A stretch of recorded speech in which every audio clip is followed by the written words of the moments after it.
and gentlemen, may we please remain standing for the national anthem.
Now we will proceed with the lighting of the lamp of learning. I most respectfully call upon the following dignitaries to join in the lighting of the lamp of learning.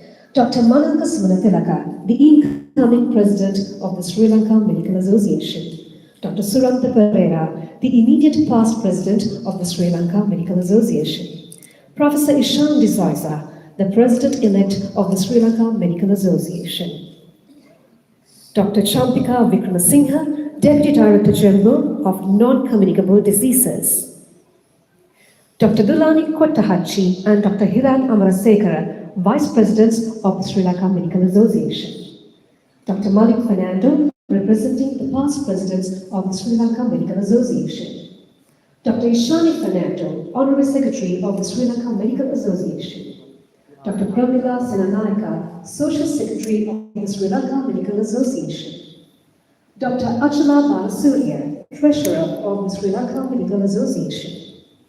Dr. Sarat Gamini De Silva, he is a senior member of the Sri Lanka Medical Association and he has also played a significant role in mentoring and guiding Dr. Lanka throughout the journey of his postgraduate studies. Dr. B. Suryarachi, former principal of Royal College, Colombo. They say every great leader stands on the strength of a mother's blessings. With deep respect and gratitude, we now invite the Honorable President, together with his beloved mother, Mrs. Nirmali de Silva, to light the lamp and brighten up this occasion with warmth and wisdom.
Thank you very much to our dignitaries, and you may please be seated.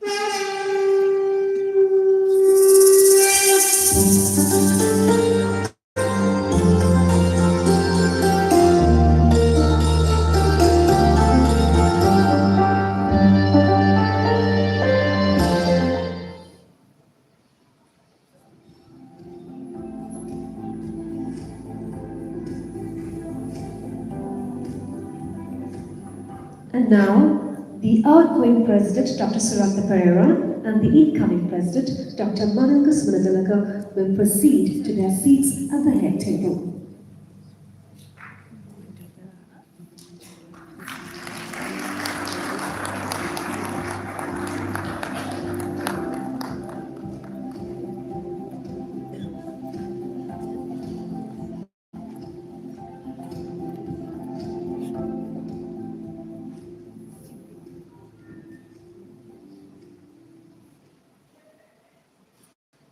And now I have the honor and privilege of having the outgoing President, Dr. Srilanka Pereira, to address the gathering.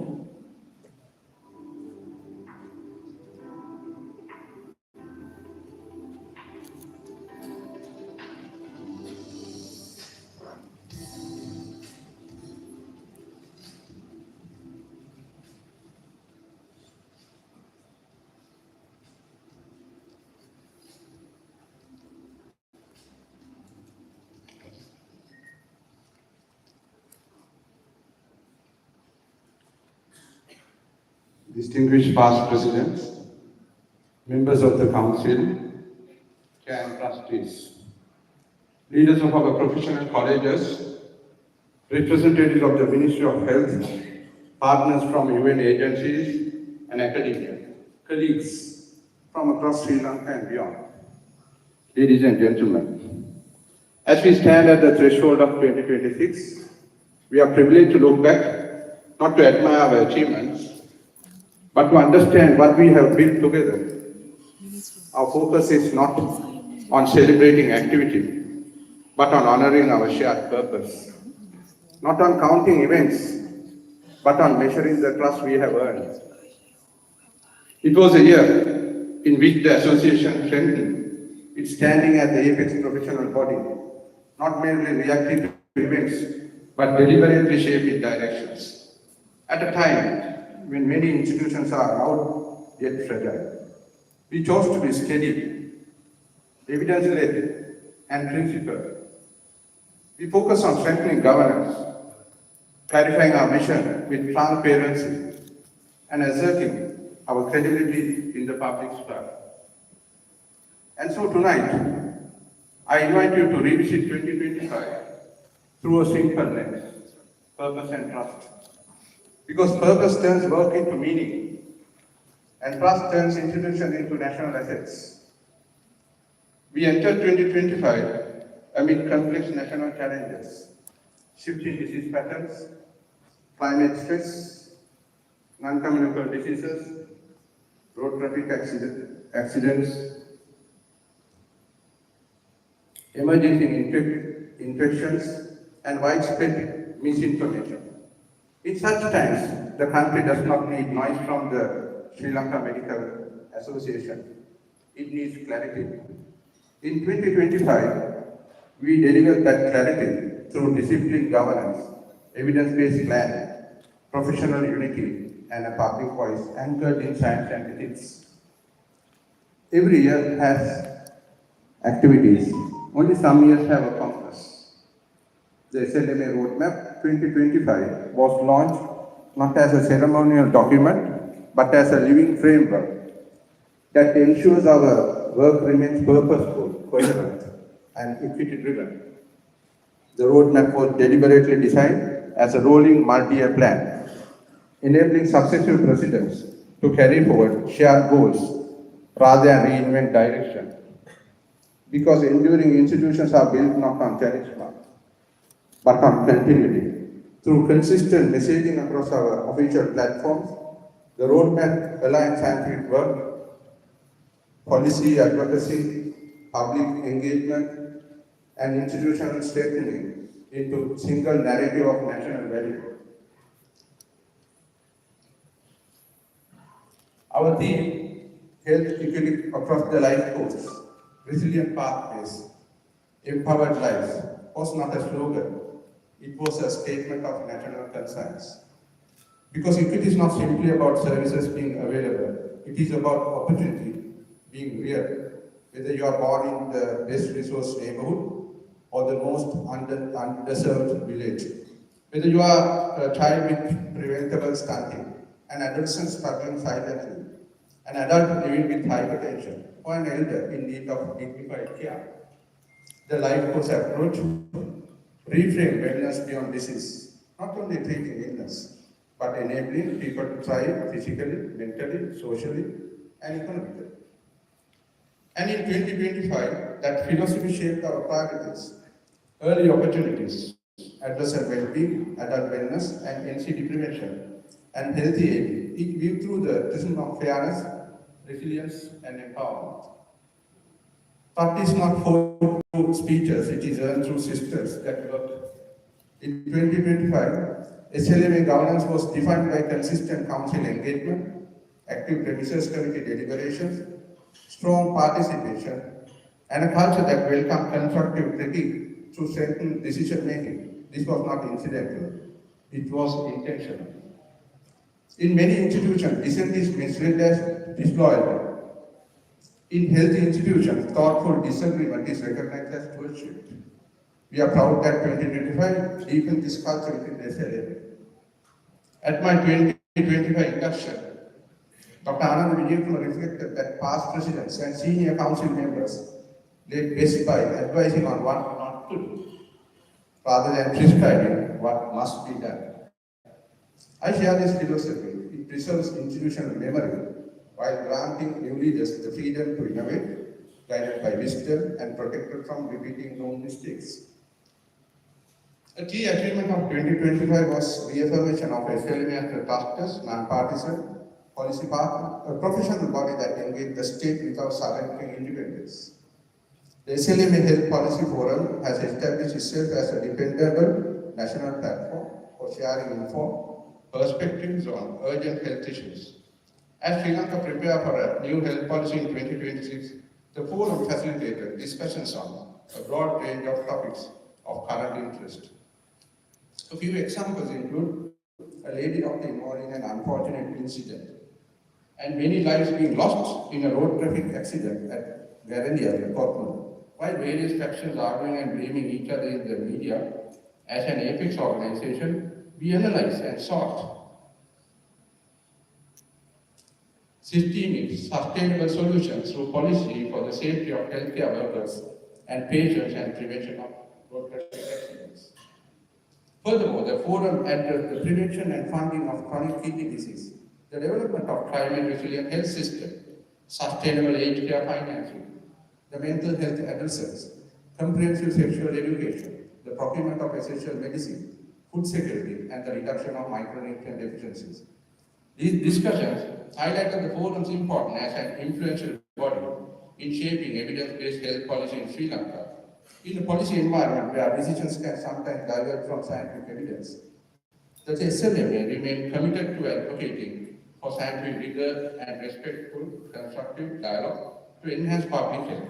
The tangible results of these efforts were evident in the adoption of several forum recommendations in national policy discussions, reaffirming the association's key role in shaping both policy and health outcomes. The 130th Anniversary International Medical Congress demonstrated the Sri Lanka Medical Association's ability to blend scholarship with national dialogue. Held from 23rd to 26th July 2025 at Hinman Grand, the Congress united clinicians, researchers, and international experts, all focused on the central theme of life course equity and resilience. Distinguished guests included Professor Steve Turner, President of the Royal College of Pediatrics and Childhood, as the chief guest, and Dr. Dilip Bhanushali, President of the Indian Medical Association, as the guest of honor. Over 20 respected international speakers from diverse disciplines contributed to the event. A notable highlight was the awarding of SLMA fellowships to Vidyajyoti Emeritus Professors, Rishi Cherry and Lanka Mendes, in recognition of their outstanding contributions to medicine. Official records show that the Congress was both significant and meaningful, featuring workshops, plenaries, policy forums, posters and oral papers that highlighted the profession's strength. Policy sessions addressed 7 major themes with notable participation from partners including the Ministry of Health, WHO, UNDP, UNFPA, the World Food Programme, and PAUS.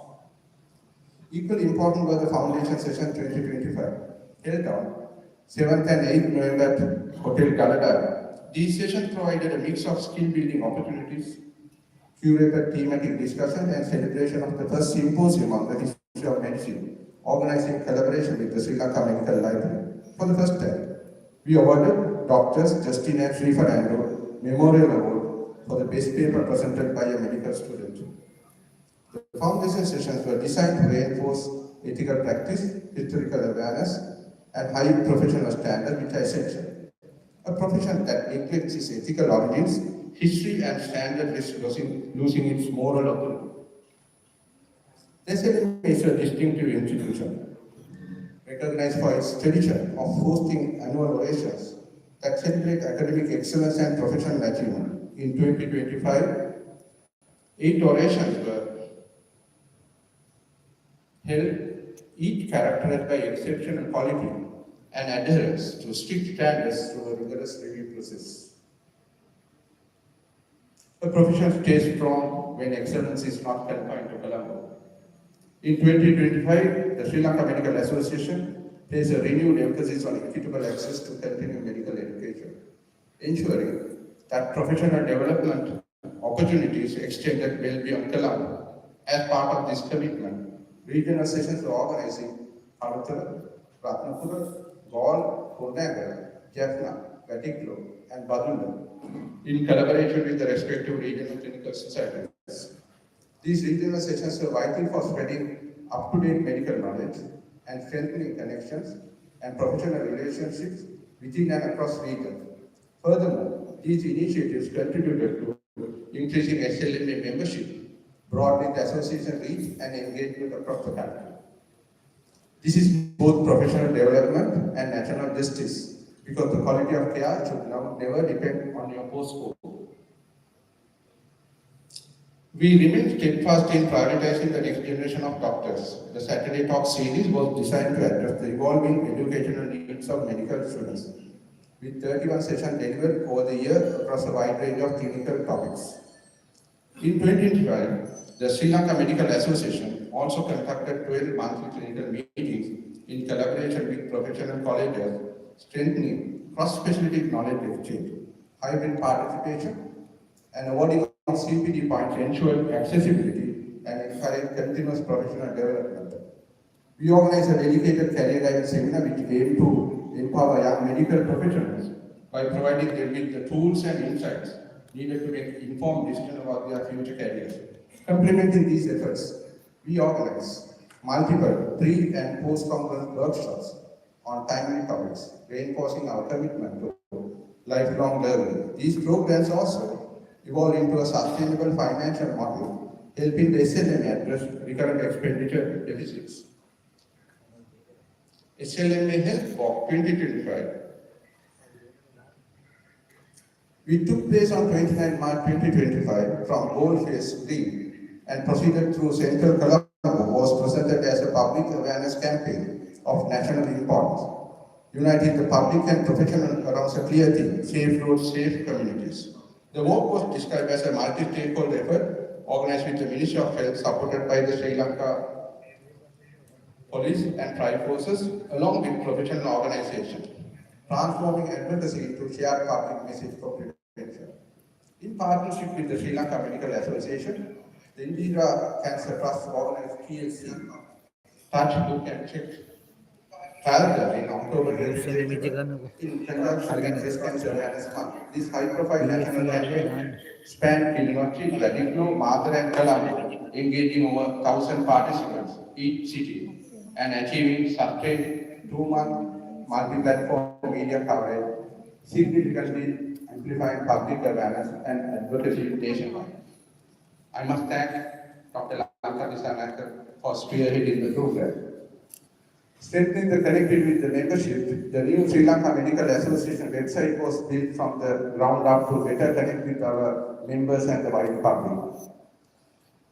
We spent several hundred thousand on that with a clean, user-friendly design, easy navigation, and improved mobile access. Engagement becomes simpler and faster. The trusted online payment system has been retained, ensuring smooth access to memberships, events, and services all in one modern digital home. We updated the structure, outlook, and the name of the monthly newsletter, and the all-new SLMA monthly news bulletin offers the association a modern, timely platform for communication, knowledge sharing, and professional unity. A special commemorative edition produced in partnership with the Sri Lanka Medical Council marked the historic 150th anniversary of the Council, celebrated shared values, continuity and leadership in Sri Lanka medicine. We live in an era where misinformation travels faster than science. In such time, the SLMA must be more than a professional body. It must be a credible public voice. Throughout 2025, SLMA upheld the stance, providing timely evidence-based updates on outbreaks, climate risks, road traffic injuries, and disaster-related health impact across all print and digital media and social media platforms. Trust is established when the public observes a constant pattern marked by accuracy, credibility, and clarity. That is the standard SLMA must uphold year and year after year.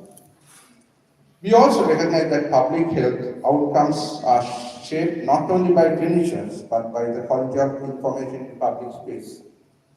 The Health Journalism Awards honored media professionals across print, digital, and electronic platforms in all three languages, reinforcing a culture where health reporting aligns with scientific integrity and public benefit.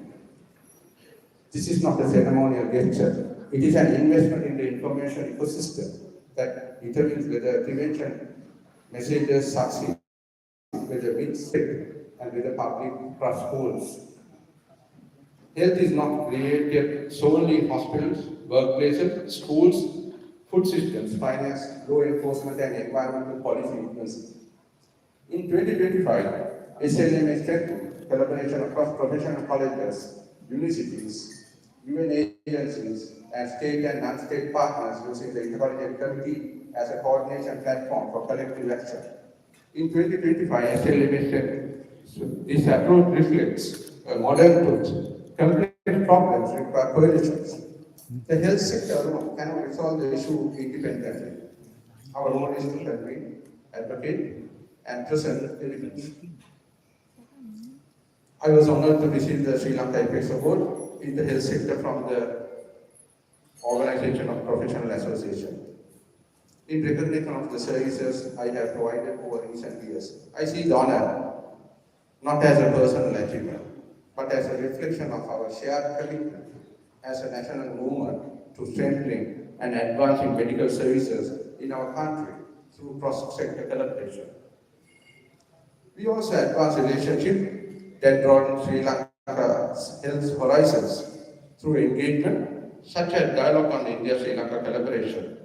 Such connections matter because health challenges do not respect borders, outbreaks, climate events, workforce migration, innovation, and learning are regional realities. Our future depends on shared knowledge and ethical collaboration. A strong profession is not built only on guidelines, technically and knowledge. It is built on belonging. In 2025, initiatives around professional well-being, sport, culture, and community strengthen the SLMA as a professional home where identity and camaraderie are nurtured and where wellness is modeled within the profession itself. Well-being is more than just the absence of disease and illness. It is closely linked to happiness and life satisfaction. In healthcare, well-being is considered a vital component of person-centered care. Therefore, SLMA took leadership in promoting well-being across the life course. Even the Ministry of Health's health policy was renamed the Health and Well-being Policy. Under the conceptual guidance of Dr. Susi Perra, we launched the 50th birthday card with the key messages for the individual's future well-being as an awareness strategy for the population.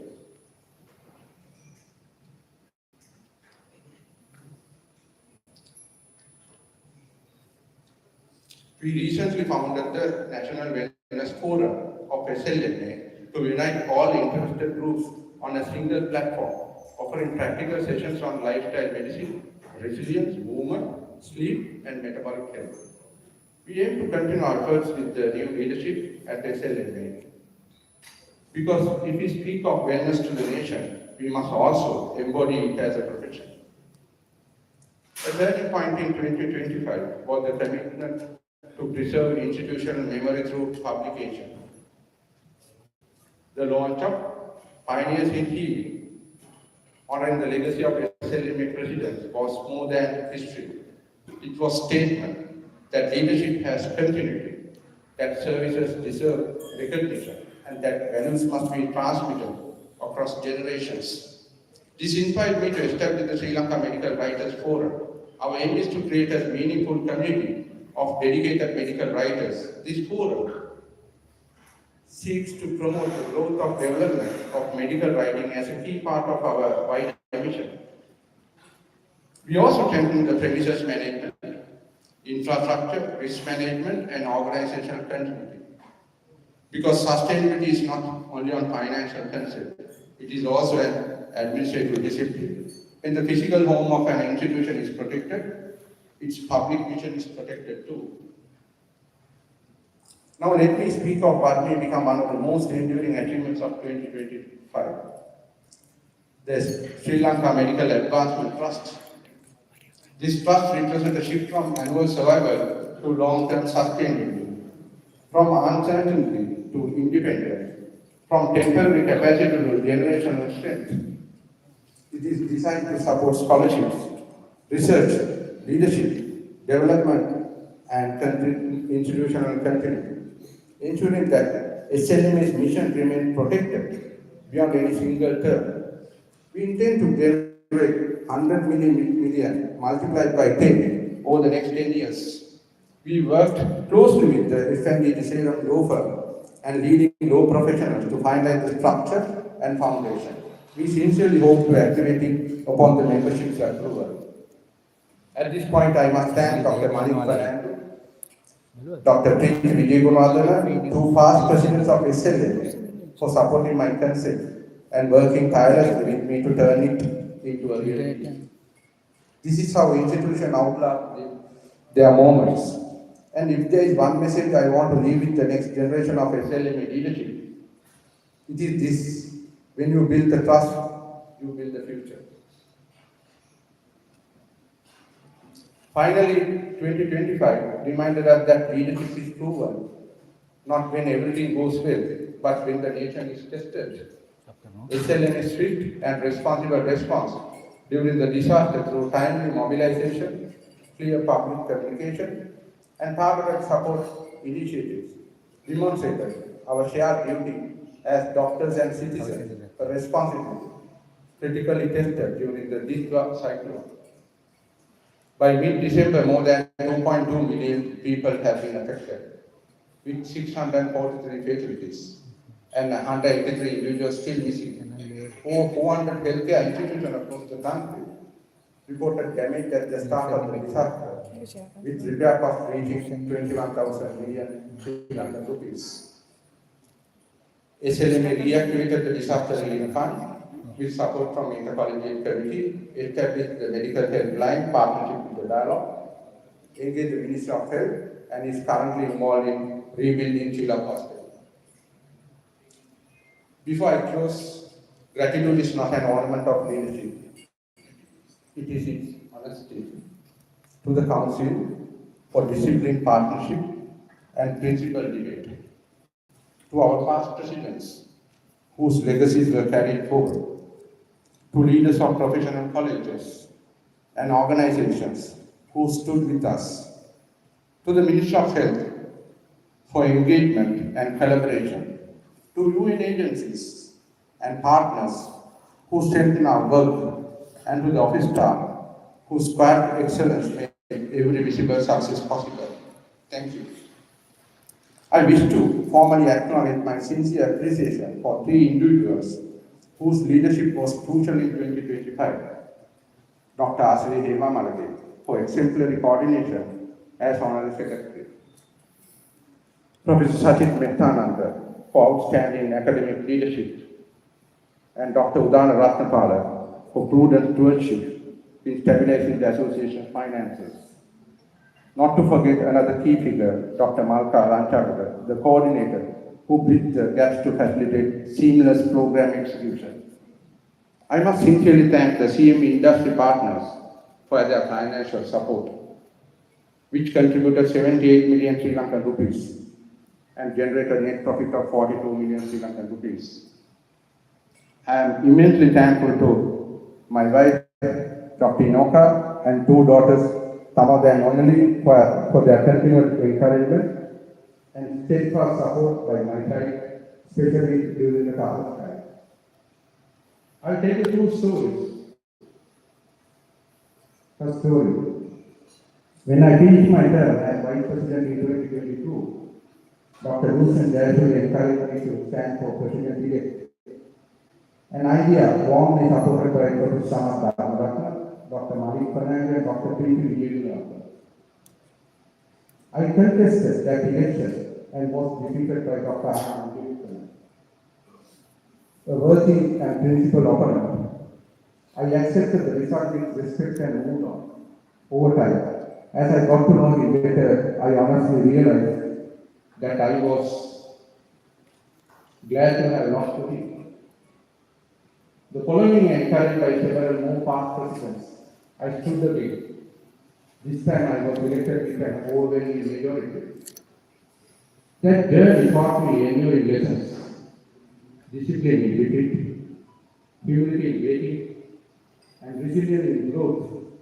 Leadership, I learned, is not proven by ambition alone, but by the ability to transform vision into reality, patiently, consistently, and with purpose. My second story is, after just 3 months, the calm was shattered. Our ship was caught in an unexpected storm.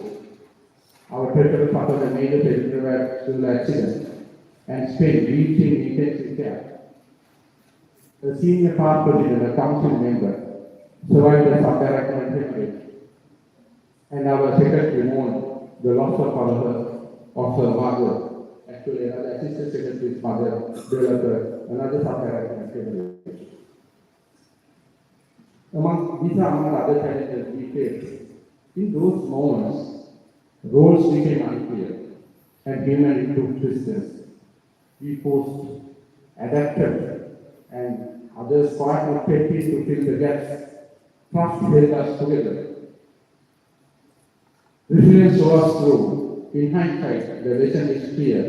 Leadership is not tested in calm waters, but revealed in storms. And it was there that we emerged stronger and together. Ladies and gentlemen, the true measure of 2025 is not the number of events we hosted, but the strength of the institution we built together. Life's meaning is rarely apparent in the moment. You can only connect with dots by looking backwards, never forwards.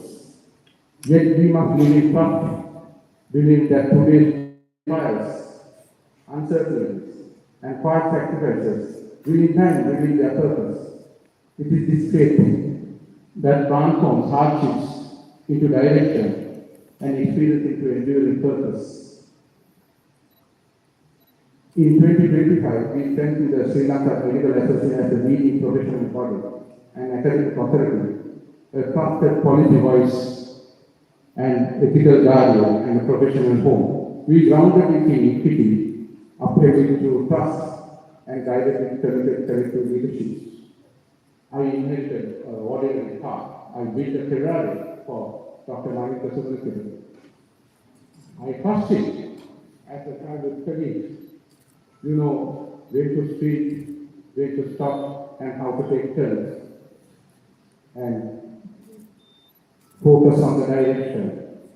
So I trusted, and I wish him good luck. As we step into 2026, let us steady forward the spirit that defines this year.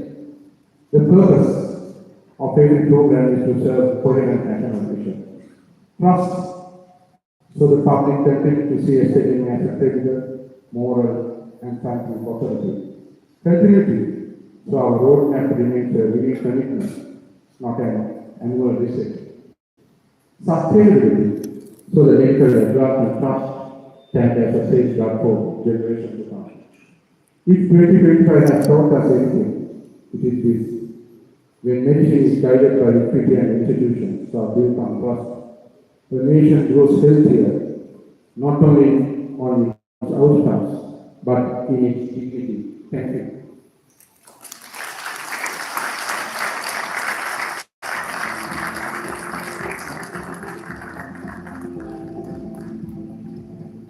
Thank you very much, Dr. Srilanka Pereira. And before we proceed, let us take a moment to look back at the history and the legacy of the Sri Lanka Medical Association. Ladies and gentlemen, please focus your attention onto the screen. February 26, 1887. In a room at the Colonial Medical Library in Colombo, 15 visionary doctors gathered. Their goal was simple yet profound: to create a common platform that would safeguard the honor and interests of the medical profession in Ceylon. And so history was written. the Ceylon branch of the British Medical Association was born. What began with just 65 pioneering members would soon become a beacon of healing, not just for the island, but for the world. Today, it stands as the oldest medical association in South Asia and the Asia-Oceania region, a glittering star of excellence that has guided the medical profession for generations. These were the giants upon whose shoulders we stand, the pioneers who laid the foundation for a legacy that has endured for over a century. For our first 73 years, the association's business was conducted at the Colonial Medical Library, followed by a brief 4-year period at the Consultants' Lounge of the Colombo General Hospital. But our true home was found in 1964. Dr. E.M. Vijayarama gifted his personal residence on McCarthy Road to the association, ensuring it would also house the Sri Lanka Medical Library. This gesture was so significant that McCarthy Road was renamed Vijayarama Mawaka in his honor. Vijayarama House, meticulously maintained by the SLMA as its permanent headquarters, has become the heart of the profession. Today, it serves as a vital hub, housing the Lionel Memorial Auditorium and providing a home for numerous specialist colleges and associations. As the nation transformed, so did we.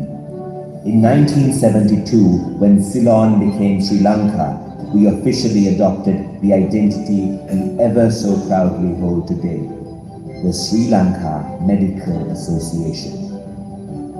We built more than just a headquarters. We built a framework for ethics and excellence. In 1991, an ethics committee was established. It was among the early Sri Lankan ethics review committees to gain international recognition. We established the Sri Lanka Clinical Trials Registry, one of the few WHO accredited registries in Asia.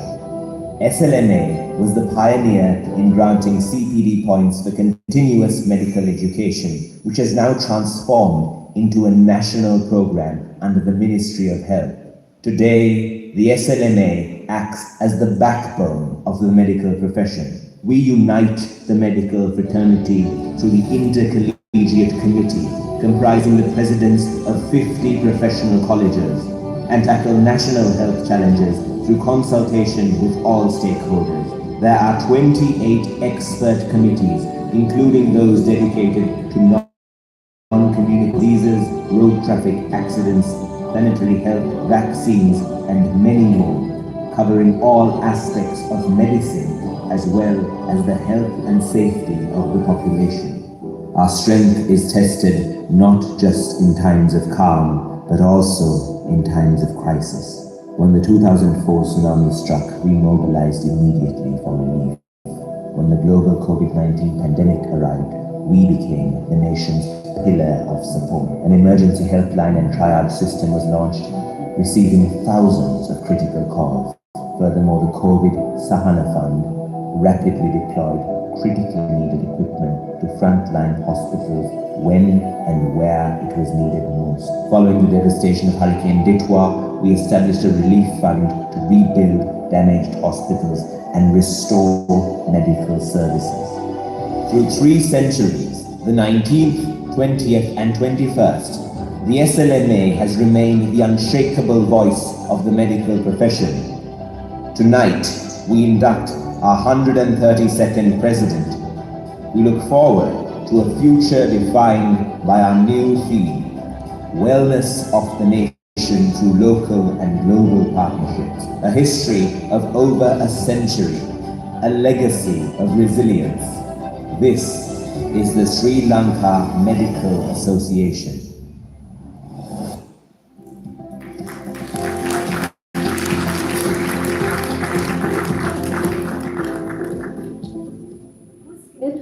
Once again, we have the honor of having Dr. Srilanka Pereira to introduce Dr. Manaka Smirtilaka as the newly elected president and governed him with the president's medal and induct him as the 132nd president of the Sri Lanka Medical Association.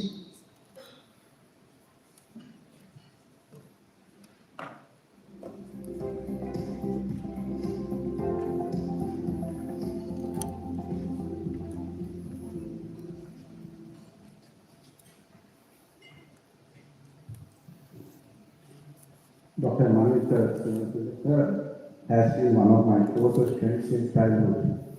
Because shared journey beginning at grade 6 at Royal College, where we were classmates for most of our school years. Those years were marked by healthy and friendly competition for first place and class prizes, including the memorable occasion when we shared high marks in grade 4. It should be 907 out of 1,000. I fondly recall our younger days, spending free time playing cricket together, moment that further strengthened our bond. We were together at junior cricket, junior stewards, senior stewards, and senior crickets. We went in 2 parts, and he went to India, I remained in Sri Lanka. We qualified by Dr. C.A.D. again to share the joy of today's events. It is with great pride and confidence that I see him as the upcoming president of the Sri Lanka Medical Association in 2026, and it is truly a privilege for me to read this citation today. Dr. Manika Prashant Sumanathirakar, MBBS, MD, MRCP, Diabetes and Endocrinology, Consultant Endocrinologist, National Hospital of Sri Lanka.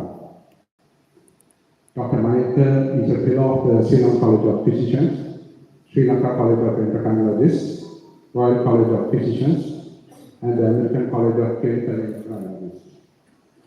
He was president of the Sri Lanka College of Endocrinologists in 2017 and 2018, chairman of the Sri Lanka Diabetic Federation in 2020, and secretary of the Southeast Asian Federation of Endocrine Societies in 2019. He has been president of the Diabetes Association of Sri Lanka since 2022 and is also the chair-elect for the International Diabetes Federation Southeast Asia region for 2027 to 2029. Dr. Sumanathirakar had an illustrious medical student career at Manipal, India, and passed all his exams, including the final MBBS, with first-class honors in 1994. Following an internship at Yamaha in Cancer, his medical career spanning more than 30 years to date, he completed an MD medicine from the University of Colombo and chose endocrinology as his specialty. He completed his overseas training at the oldest hospital in the UK, St. Bartholomew's Hospital, the leading center of excellence in endocrinology. In his professional career, he has served in Cancer, Poranaruwa, and Goa, and he is currently a consultant endocrinologist at the National Hospital of Sri Lanka, a position he has held since 2015. Among the many roles he has undertaken in the Ministry of Health, he recalls that his posting in the mid-90s as the first medical officer of intensive care at the newly established unit of the then-based hospital in Poranaruwa was the most memorable. He notes that this role gave him immense satisfaction while serving war casualties day and night and saving many lives. Dr. Sumanathirakar Manelkar received the President's Award for Research in 2020 and has published 110 articles in peer-reviewed journals with 657 citations. He has served as the principal investigator for the country in several international multi-center randomized controlled trials, and 2 of these currently ongoing. In the field of endocrinology, in addition to being a leading clinical endocrinologist in Sri Lanka, he has undertaken several national and international projects and programs that are crucial to counter the rise of what he refers to as the current pandemic of diabetes and other non-communicable diseases. As president of the Sri Lanka College of Endocrinologists in 2017 and 2018, he organized 2 successful annual academic sessions in collaboration with the European Association for the Study of Diabetes, featuring many leading international speakers and a large number of foreign delegates. Additionally, With funding from the World Diabetes Foundation, a successful project, the Sri Lanka Diabetes Cardiovascular Initiative was carried out in partnership with the MOH and the Sri Lanka Medical Association. More than 1,250 primary care doctors and 1,500 nurses received training in various aspects of diabetes care across the country as part of this program. This initiative also established a new category of nurses called Diabetes Educator Nursing Officers, who now serve many diabetes clinics and other units within the Ministry of Health. Furthermore, teacher-child care, the child health component of the project, introduced an engaging approach to educate children on healthy living, which attracted the attention of the WHO and was presented at one of their LTD meetings in 2023. This project received the Royal College of Physicians Excellence in Patient Care Award in 2018. Currently at the Sri Lanka College of Endocrinologists, appointed project lead, Dr. Sumadan is leading the World Diabetes Foundation project, Diabetes Compass, implemented under the guidance of MOH. The project involving developing digital tools such as apps, dashboards, and a Sri Lanka diabetic risk score, which have been piloted to enhance screening, diagnosis, management, and follow-up of diabetes and other NCDs in the community, especially in primary care settings. He wears two hats as the current president of the Diabetes Association of Sri Lanka, a position he has held for the past couple of years, and oversees many projects like the Feed a Child, which provides a monthly donation to buy nutritious food and the facility to supply free insulin, mainly for young persons living with diabetes. Manika is the son of the late Mr. G. Suman and Mrs. Nirmali Silva. He had his primary education at Dharmasaka College, Ambalagada, where he excelled in his studies and sports, and then entered Royal College, Colombo, for his secondary education. He captained the undergraduate cricket and badminton teams of his primary school. He was a brilliant student, winning many prizes at the School Awards ceremony, including a memorial prize for being first in the entire grade out of 16 parallel classes in the year 1983. He was a senior prefect, captain of the senior badminton team, and a member of the senior athletic team, while actively participating in many societies, including the Science Society and the Automobile Club. He has served on the Royal College Union and has been a past president of the college's group of 8. He was pioneering member of the Royal College of Doctors Association, which promotes health and well-being of students and teachers. He is an ardent music lover who enjoys playing the piano and is passionate about photography and classic cars. He and his loving wife, Yashini, are blessed with two boys, Shashindra and Tushindra, who are pursuing postgraduate and undergraduate studies in engineering and cinematography, respectively.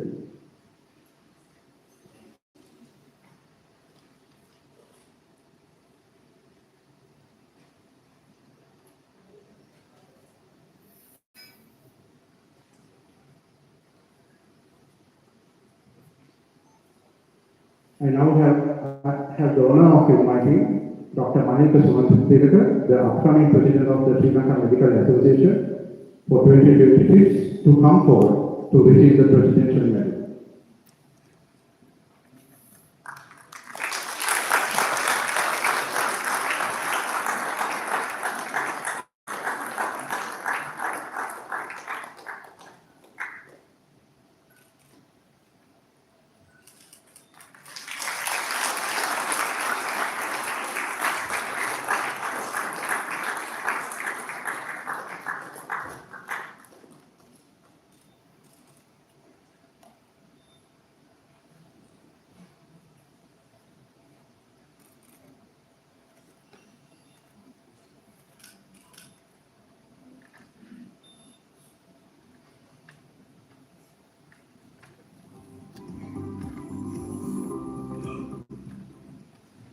Now I invite my my friend, and the President of SLMA, Dr. Manika Sumantilaka, to deliver his presidential address.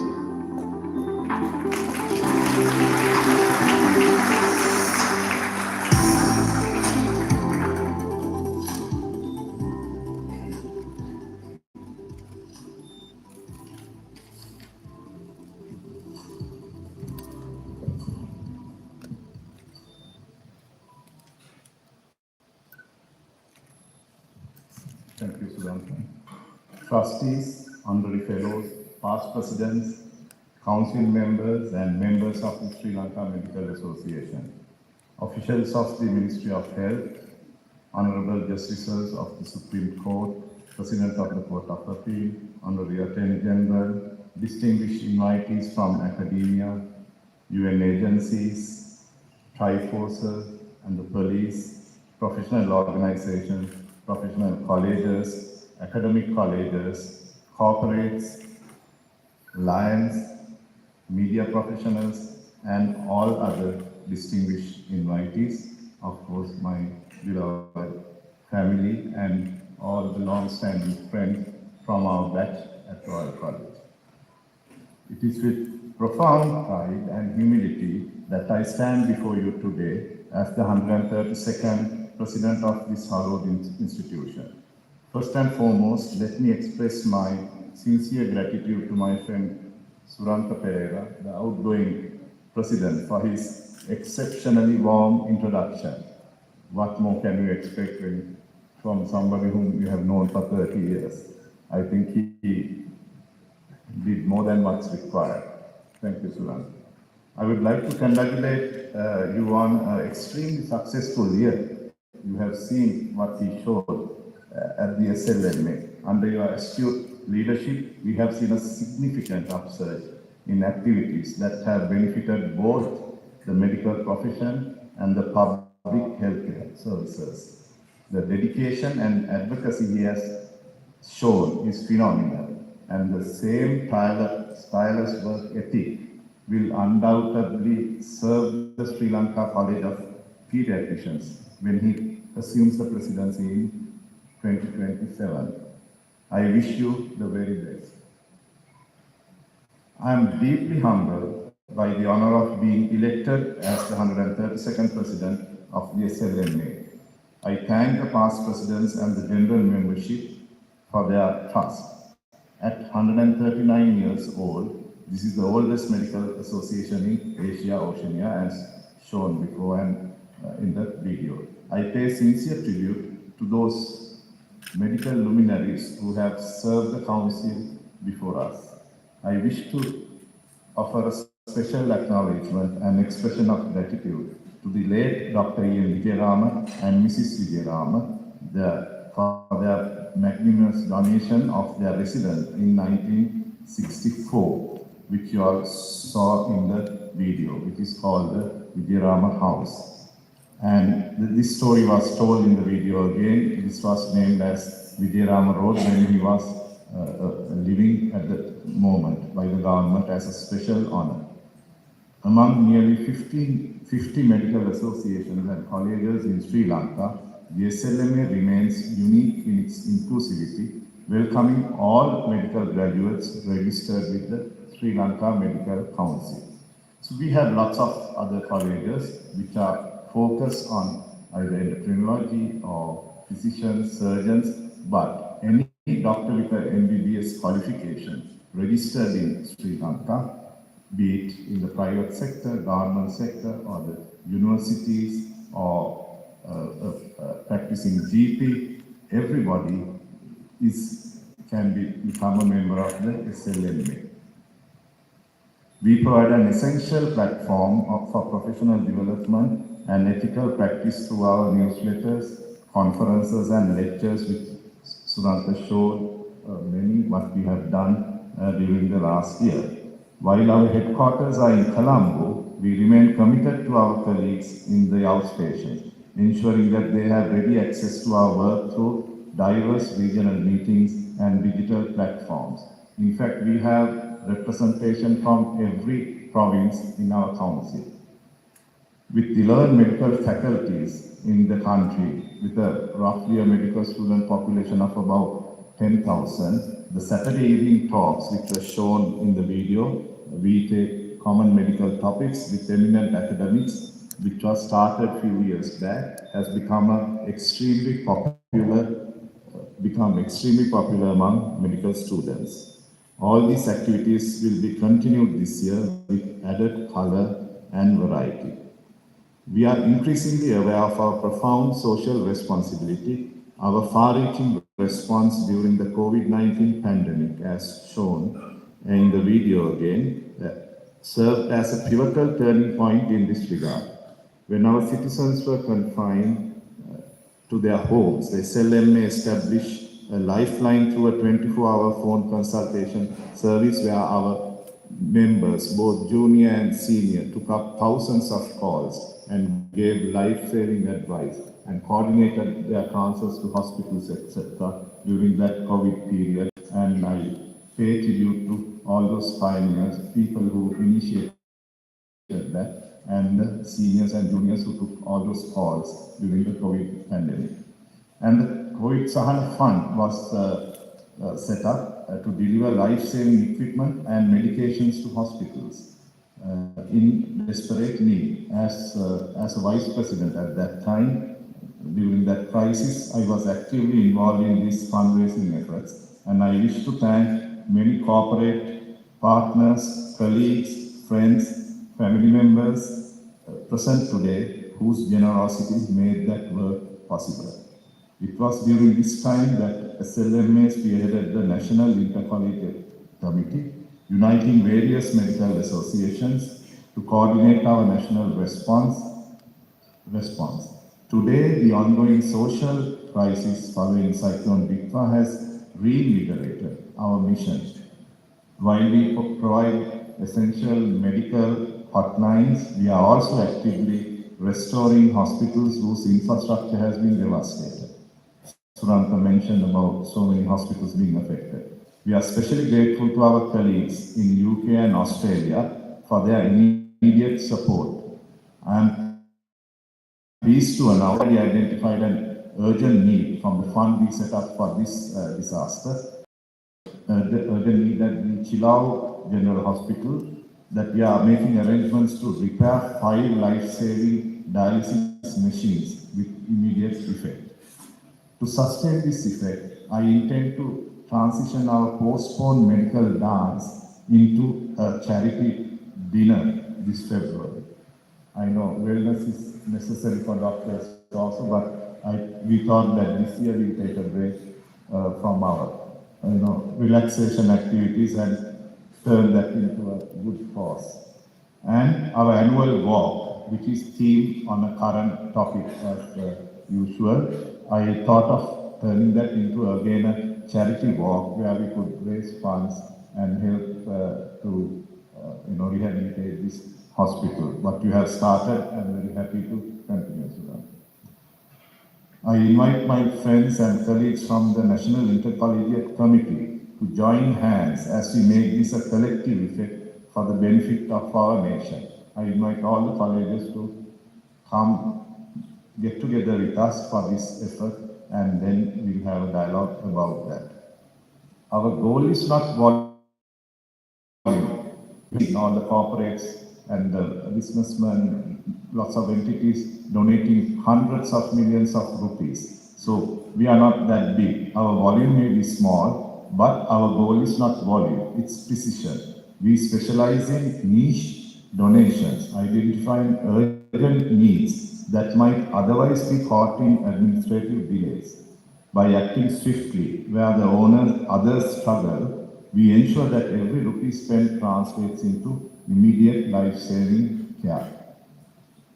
One incident comes to my mind on this aspect when we were in the middle of the COVID pandemic. At that time, we were collecting funds and then we were inquiring from hospitals what their needs are. And by that time, there was acute shortage of oxygen, and oxygen facilitated beds, what we call as oxygen beds in hospital. So the corporates, everybody was donating, making wards changing the walls, putting the pipes and lines. People were donating machines, the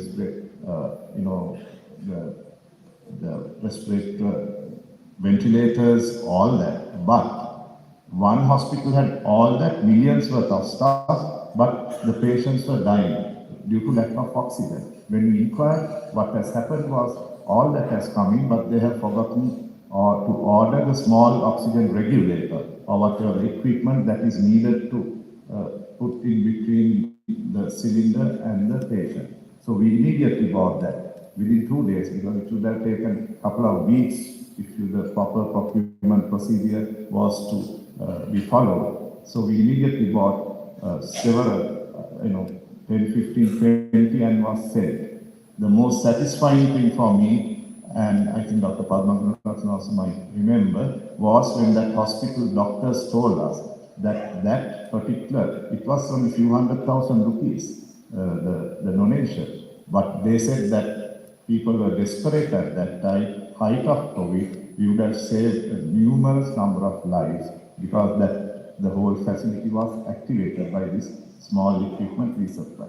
So that's what I mean by niche donations, where we donate to get the best out of what we do, which the medical profession, with our expertise in all our expert committees, we can identify the correct need in any situation and attend to that. So beyond emergency relief, we remain steadfast in our advocacy for long-term public health. The SLMA continues to lead the charge against heavy toll of road traffic accidents, tobacco and alcohol misuse, and the rising tide of drug addiction. We are equally committed to the prevention of diabetes and other non-communicable diseases. Alongside the critical, I think this is an emerging challenge of environmental pollution and the planetary health. If you see our skies on certain days, you will realize that it's happening in Colombo also. While progress in these areas have been challenging, we are meeting these struggles with renewed vigor. With over 25 expert committees comprised of nation's leading specialists, we are uniquely positioned to translate academic expertise into actionable strategies for the health of our nation. The SLMA maintains a dynamic partnership with health authorities and key stakeholders across all dimensions of public health. I am committed to working in close synergy with the Ministry of Health, offering our association's expert counsel whenever it may be required. Driven by a passion to stem the rising tide of diabetes and non-communicable diseases, I have selected the theme for 2026 as Wellness in the Nation through Local and Global Partnerships. As Srilanka mentioned, we had a discussion before that. We are working in collaboration. He paved the way, he had the roadmap, so I didn't bother reinventing the wheel today and producing another book. We are just following what we discussed, and hopefully the future presidents also will follow this path and carry forward some of these projects that we initiate. So the wellness, what is wellness? It's defined by the WHO as not merely being the absence of disease. We Sri Lankans sometimes think wellness is just not taking any medication, or you say you are ill when you have to go and take some medicine. So that's not the sort. Wellness is complete, it's a state of complete physical, mental and social well-being. Achieving this requires transformative health promotion and multi-sectoral action that empowers our citizens to take control of their own futures. Take control. That's the way. So these are big technical things that the WHO explanations give. If I may simplify that, you can say you can always take the horse to the water, but you can't make it drink. So we preach, we go and do programs, tell people what to do and what not to do, but in 1 or 2 months they forget. So we must have a concrete way of, reinforcing this healthy living, and the concept of wellness should be taken from school children to to the elderly person so that you prevent diseases before it happens, not react to a situation when you get it and then getting a whole lot of medication. We take immense pride in the fact that Ministry of Health has titled the next national framework, the National Policy on Health and Well-being.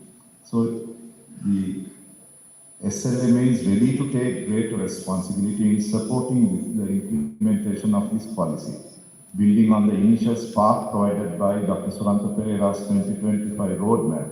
I am proud to announce that this commitment will become a rolling agenda item for the SLMA, ensuring that successive presidencies continue to promote national well-being as a permanent priority.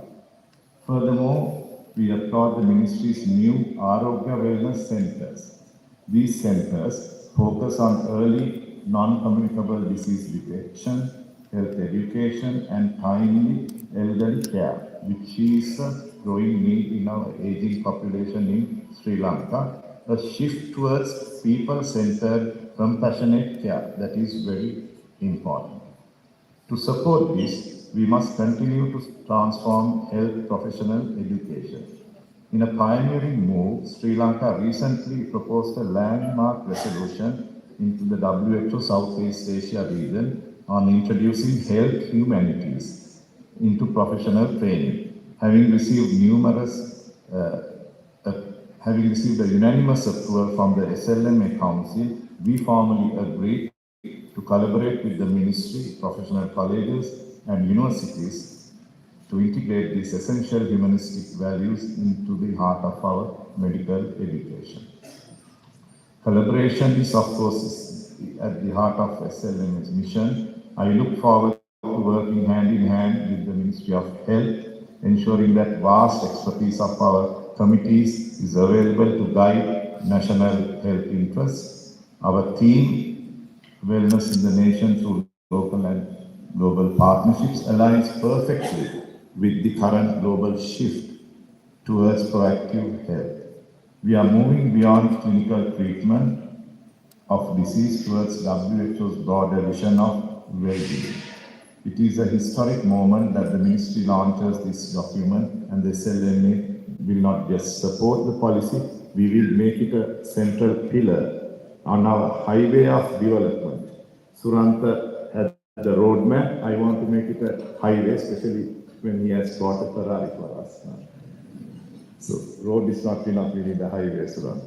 And I'll try to build up on that and do better on this way, because it's quite close to my heart, the topic. So I think I will try my best to, do a good job here. So what began as a roadmap in 2025, hopefully will become a permanent rolling commitment for our association. A simple example I would like to mention to illustrate the vital importance of wellness. We look at the science of epigenetics.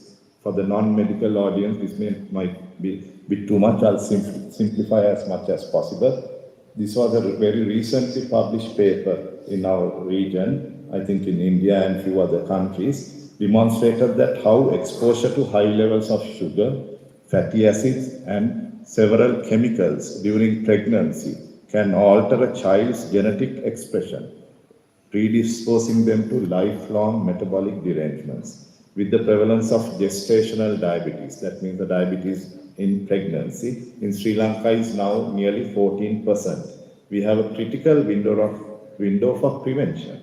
A modest 7 to 10% weight reduction in an overweight or obese mother to be. If you can reduce that, this can change the health trajectory of the next generation, more to say. A simple lifestyle modification of reducing the amount of calories and increasing the exercise that you do without even any medication, we could achieve this goal. 7% for an overweight person is very not too much to lose. So I think the wellness here, our multilateral agency, is also a good place to start with, where we say in diabetes, it's a womb to tomb disease. So the starting is at the womb level, at the conception level, and now we have evidence to say, lots of patients come and say this runs in the family, that's why I'm getting it. And during my 30 years of practice, when people were diagnosed with my early days, it was always like 45, 50 or above for people to get diabetes. During my career, then it was coming down to 40, 35. Now we are diagnosing children or school kids as young as 15, 16, 17 with type 2 diabetes. So what's happening? So I think these epigenetic changes, all these toxic factors plus the poor metabolic condition of the mother predisposes them to get the disease earlier than the previous generation. It's not our genes taking, epigenetic is the factors that are there, proteins that are there outside your main gene, which controls how the gene is expressed. So these changes, they are more prone for diabetes at a younger age. So that's what this paper showed. I think it's very interesting and very relevant for us to focus on. We recognize that we cannot address these issues in isolation. They require a global perspective. As an endocrinologist, I am acutely aware that diabetes is a silent killer underlying the majority of non-communicable diseases. Consequently, a primary focus of my presidency will be, of course, prevention, remission, and control of complications of this disease. Diabetes remission may be a new word for some of you. It's an emerging frontier in Southeast Asia. Evidence now shows that structured weight loss interventions, including very low-calorie diets, newer weight-reducing medications, and even bariatric procedures where you make your tummy small and you lose a lot of weight. People who are really obese or overweight can reverse your diabetes or send into remission in a substantial portion of patients. Our health policy, I propose that we must shift to a model of lifelong, not to a model of lifelong management, but one where remission is a core public health goal. I am proud to share that endocrinologists, nutrition physicians, and the sports medicine specialists have already initiated a national care pathway in this regard. The SLMA, through our expert committee on NCDs, will provide its fullest support for this endeavor. We found now that the body weight, how does it work? Now there is evidence to say in the twin cycle theory, what they call, you can be overweight or obese and have fat in different parts of your body. But the most crucial part, what we have identified, is the fat in your liver and the pancreas. And the South Asian phenotype or our appearance, we South Asians tend to gather most fat in our tummies, if you can see. So that is the most dangerous fat that the body can have, which predisposes you to diabetes and all other metabolic disorders. So good trials have shown by weight reduction, if you can get rid of that fat in your liver and the pancreas, in the early 5 to 6 years of life with diabetes, the disease can be reversed. So it's a good opportunity rather than treating our patients for years together with medication after medication. We should try this as a national project, and I'm very happy to give leadership for that from the doctor's side. To achieve this, I will enlist the support of the International Diabetes Federation, which I am involved in, and my home colleges of Sri Lanka College of Endocrinologists, Ceylon College of Physicians, and the Diabetes Association of Sri Lanka. The latter being our nation's only IDF-affiliated entity at the moment. This embodiment of my vision for 2026 is local and global partnerships. So that's what I meant by local and global partnerships. We could do many things like this with involving the experts in different fields. It is both timely and necessary that we strengthen our partnerships with other professional organizations to facilitate equitable, patient-centered care across the country. In this spirit of collaboration, I am pleased to highlight a landmark initiative in men's health. Men's health. We have heard so much of, not that it's not important, but women's health, it has got into the system and it's happening. A lot of screening for breast cancer and other cancers are being happening. That's going on. And mother and child is well looked after in Sri Lanka compared to other countries. But men have been a neglected lot, I feel, looking at the complications that they get and special problems that men may have, but they might not come out with. So this is a project by the Sri Lanka Association of Urological Surgeons to address the often under-recognized need. This program is founded on an equal partnership between urological surgeons, Sri Lanka College of Cardiology and Sri Lanka College of Endocrinologists, all working under the collaborative umbrella of the SLMA. Together, we are proposing a grassroots-oriented approach to screening and early detection, integrating cardiovascular, metabolic, and urological special problems men might have, but which they might not want to come out if you are all for that particular problem only.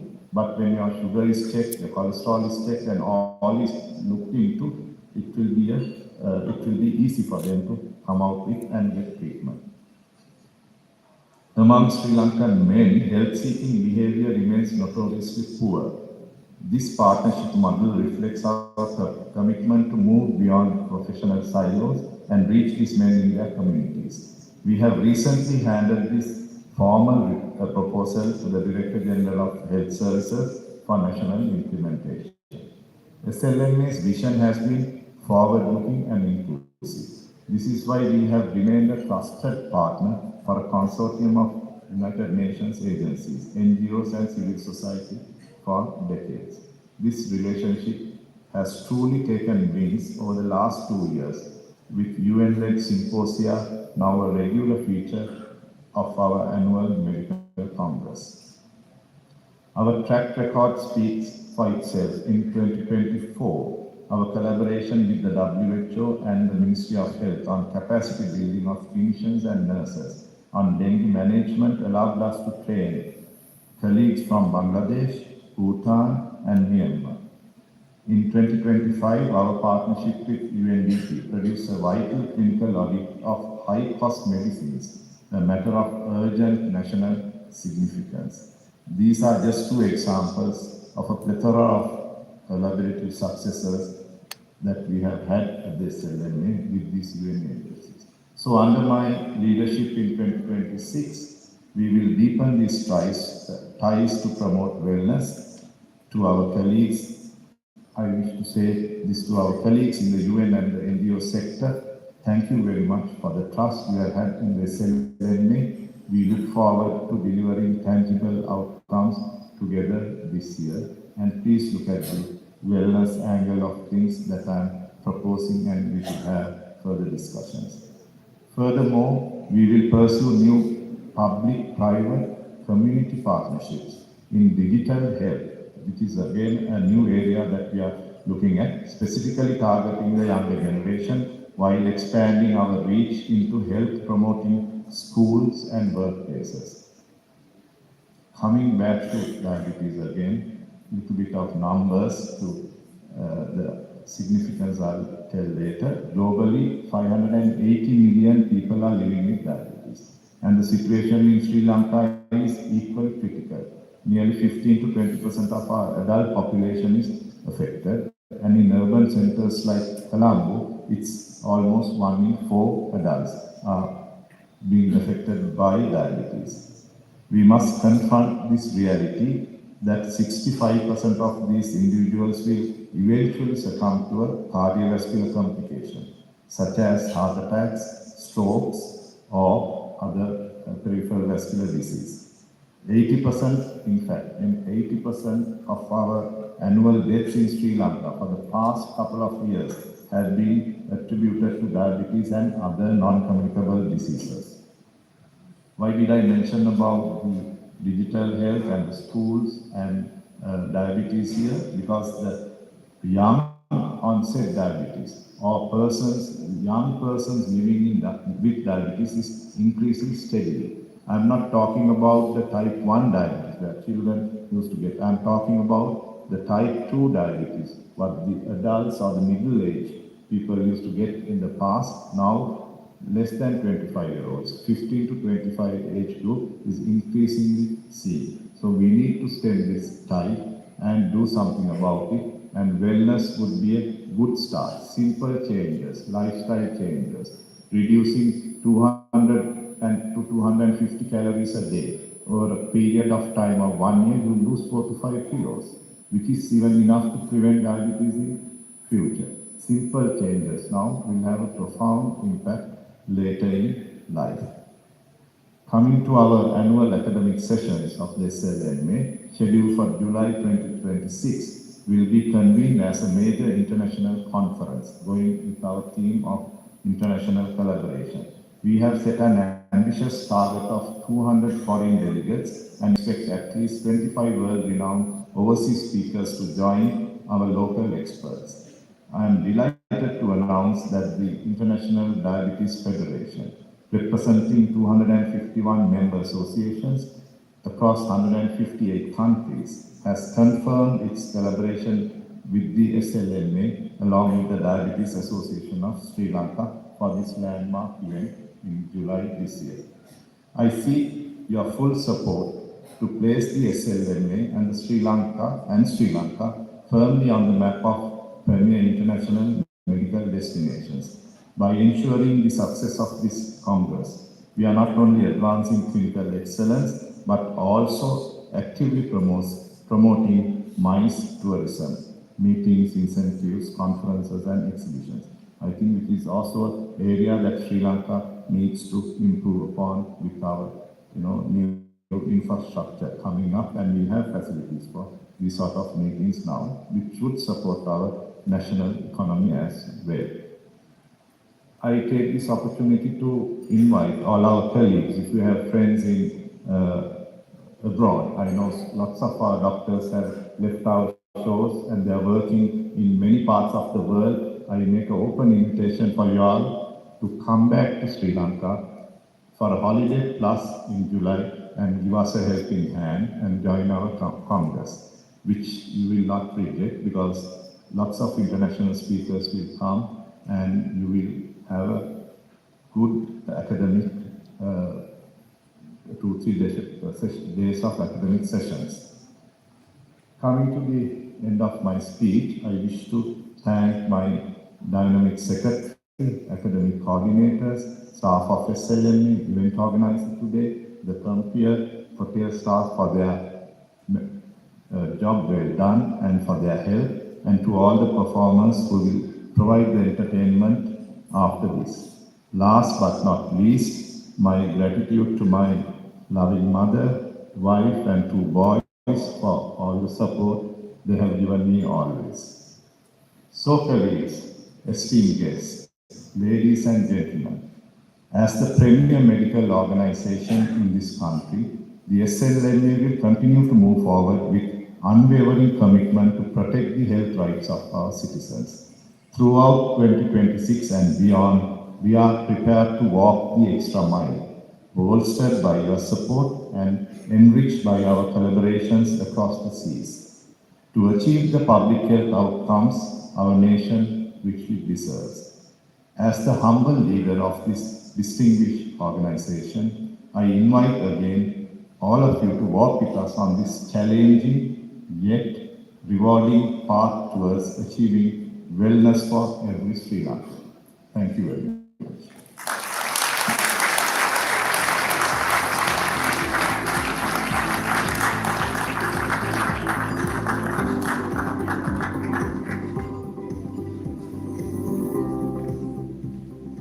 So I think we are replacing the computer and doing it our own way. So it's my pleasure now to do the honors to hand over and garland my good old friend Srilanka Pereira, the outgoing president, with the past president medal, traditionally which is done after the new president's speech. So it's my pleasure to call Lanka to get his past president's medal.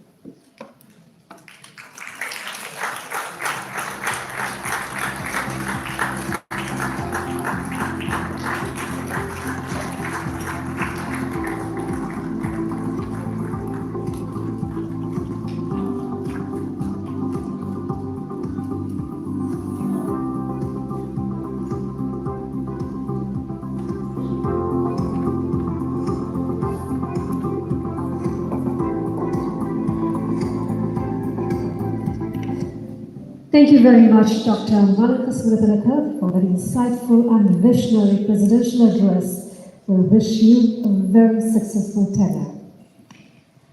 And next, I would like to invite Dr. Lanka and Dr. Suranta Pereira to join the audience as we now transition to the evening's entertainment segment. America de Fonseca Sahabandu from America Sahabandu School of Music, joined by Dr. Harip Vijayratna and Sari Sasanga, will take the stage along with an entertaining act choreographed by Ranga Gamage. Our performers will take us on a journey with the Blue Danube, the nostalgic echoes of Ganga Adara, and a highly energetic medley featuring the legendary music of veteran musician C.T. Fernando. To conclude, we will witness a special tribute with the classic My Way. Ladies and gentlemen, please sit back, relax, and enjoy the performances.